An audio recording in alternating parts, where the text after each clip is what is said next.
There is a sacred space, subtle and often overlooked, that exists between the last dream of night and the first thought of day.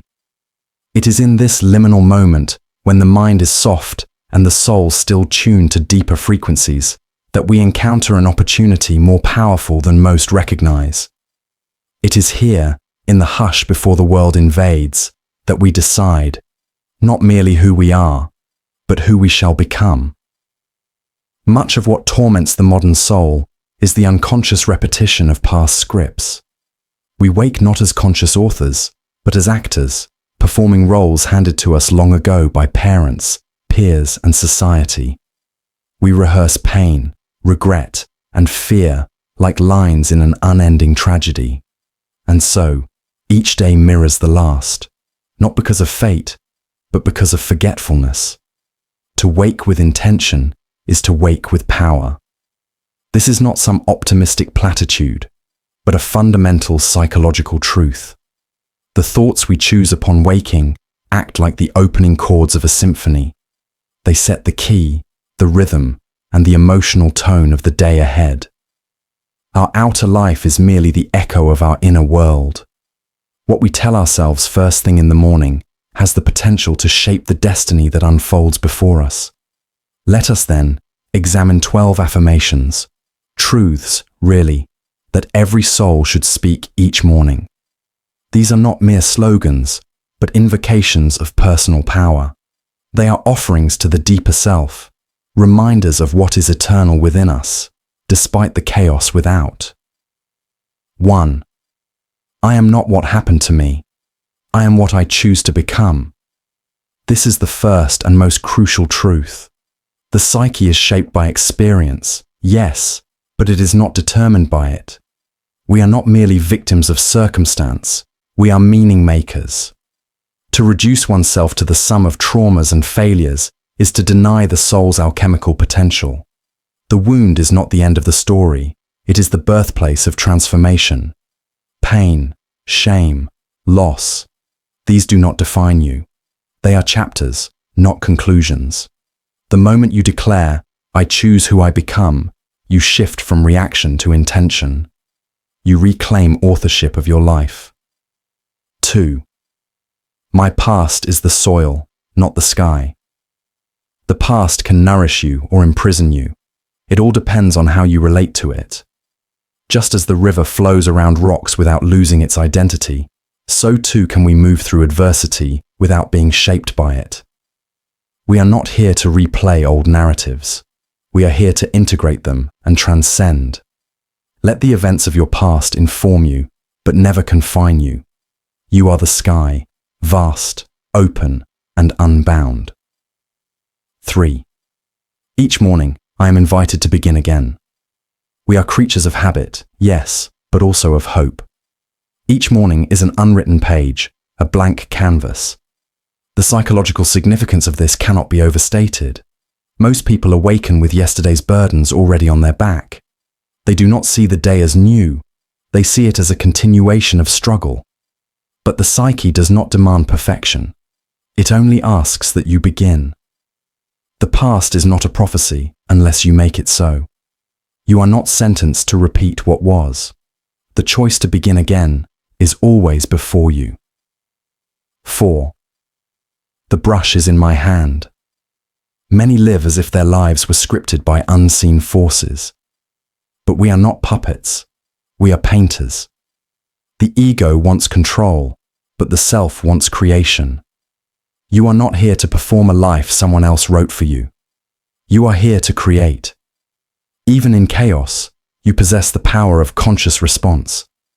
Your choices are the strokes on the canvas of your day. Paint boldly. 5. My thoughts are seeds. I must choose them wisely. A single thought, if entertained enough times, becomes a belief. And beliefs shape behavior, and behavior shapes reality.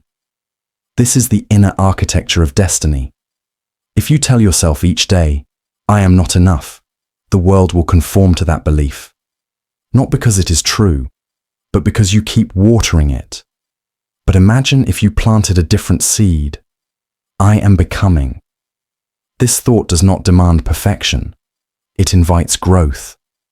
You cannot expect joy to blossom if you keep planting fear. Choose your thoughts with the same care you would tend a garden. 6. One word can change my life. In my clinical work, I saw often how a single word or image could unlock years of repression. Language is not just communication, it is creation. A woman I once encountered chose the word brave as her daily mantra. At first, it felt foreign, but over time, she lived into it. It became her spine. What word do you need to hear today? Say it. Repeat it. Let it travel from your lips into your body until it becomes movement, mission, and identity. 7. Healing is not a destination. It is a way of being. Modern culture promotes the illusion that healing is a finish line, but true healing is circular, spiral-like. It deepens with each season of life. There will be days of laughter followed by nights of ache. This is not regression. It is rhythm. You are not healed when you are perfect. You are healed when you embrace your wholeness, scars and all. You are lovable, not despite your wounds, but with them. 8. Self-compassion is stronger than self-criticism. The inner critic is a loud and relentless voice, often inherited from early experiences. It tells you to be more, to be better, to be quieter. But this voice is not the self. It is the echo of fear. The truth is this: growth emerges not from punishment, but from gentleness. Just as a plant thrives in sunlight, so too does the soul blossom in warmth. 9. I am not broken. I am breaking open. Too many believe they must hide their pain in order to be loved. But I have seen the opposite to be true. Those who stand inside their suffering and still say, I am here, I am enough, are the most powerful among us. You do not need to wait until you are whole to let someone in. True connection happens in the honesty of our imperfection. The willingness to be seen in our vulnerability is where healing begins. 10. Belonging is my birthright. There is a deep and silent ache in the human soul, the fear that we are not enough, that we are too different or too ordinary to truly belong. But the universe did not make you by mistake. Your existence is not incidental. It is intentional. You are a thread in the great tapestry of life. Remove it, and the design is incomplete. You belong not when you perform, but when you are real. 11th. My wounds are doors, not walls. The parts of yourself you hide, the mistakes, the shadows, the regrets, may be the very gateways through which others find their healing. Your story, in its rawest form, is a balm to someone else's hidden ache. Do not bury your humanity. Share it. The world doesn't need your perfection. It needs your presence. 12th. Today, I create. Above all else, remember, you are a creator, not of external outcomes, but of internal reality. You may not control the world, but you control your response. You control your thoughts, your words, your next breath. So each morning, stand before your reflection, not as a critic, but as a witness. Speak these truths, not to impress the world, but to awaken yourself. Your life is your canvas. Your thoughts are your paint, and you, your sacred becoming, are the art. Each morning is not just the start of another day, it is a quiet revolution, a sacred moment where you are invited to choose again. Not who the world told you to be, not who your past tried to mold you into, but who you truly are becoming. These 12 truths are not magical incantations. They are psychological anchors, reminders that the self is ever evolving, and that you hold the brush to your own becoming.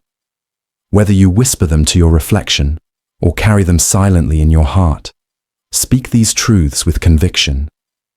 Let them become the rhythm of your thoughts, the architecture of your beliefs, the compass of your choices. Healing, growth, and transformation are not destinations. They are daily commitments, born anew each time you decide to live with intention. You are not what has happened to you. You are what you choose, moment by moment, to become. And that becoming is not linear nor flawless, but it is deeply human and powerfully sacred. So tomorrow, and every morning after, return to the mirror not with judgment, but with reverence. Begin again. Choose your truth, and let that truth shape the life only you were born to create.